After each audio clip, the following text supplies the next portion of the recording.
জমিয়তে ইসলাম ভণ্ড, ইসলামের শত্রু, দেশের গাদ্দার। ইসলাম স্পষ্ট বলে আল্লাহর বিধান ছাড়া অন্য কোনো আইন বা মতাদর্শ মানা হারাম। কোরআনে আল্লাহ তাআলা বলেন, যে আল্লাহর নাজিলকৃত বিধান দ্বারা বিচার করে না তারা কাফের, জালিম ও ফাসেক। সূরা মায়েদা। রাসূল সাল্লাল্লাহু আলাইহি ওয়াসাল্লাম বলেছেন, যে কেউ আমার শরীয়তের বাইরে অন্য কোনো মতাদর্শ মানে সে আমাদের দলভুক্ত নয়। বুখারী শরীফ। আজকের সময়ে দেখা যাচ্ছে যারা আলেম বা জমিয়তে ইসলাম, তারা ইসলামের শর্তে রাজনীতি না করে নিজেদের স্বার্থ হাসিল করতে চায়।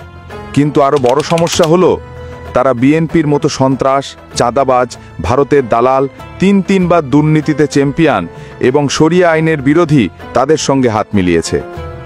হযরত হুযায়ফা রাদিয়াল্লাহু বলেছেন, মানুষের মাঝে এমন সময় আসবে যখন তারা কোরআনকে ছাড়বে এবং নিজেদের মতো করে রাজনীতি করবে, তখন তারা পথভ্রষ্ট হবে।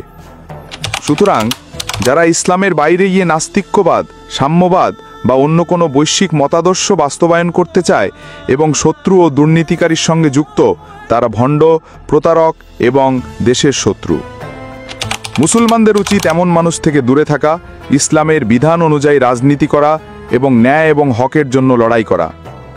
জমিয়ত বা ইসলামী পরিচয় দিয়ে যারা আল্লাহর বিধানকে তুচ্ছ করে, দেশের শত্রু ও দুর্নীতিকারীর সঙ্গে যুক্ত হয়ে ইসলামকে ক্ষতিগ্রস্ত করে, তারা ভণ্ড, প্রতারক এবং দেশের গাদ্দার।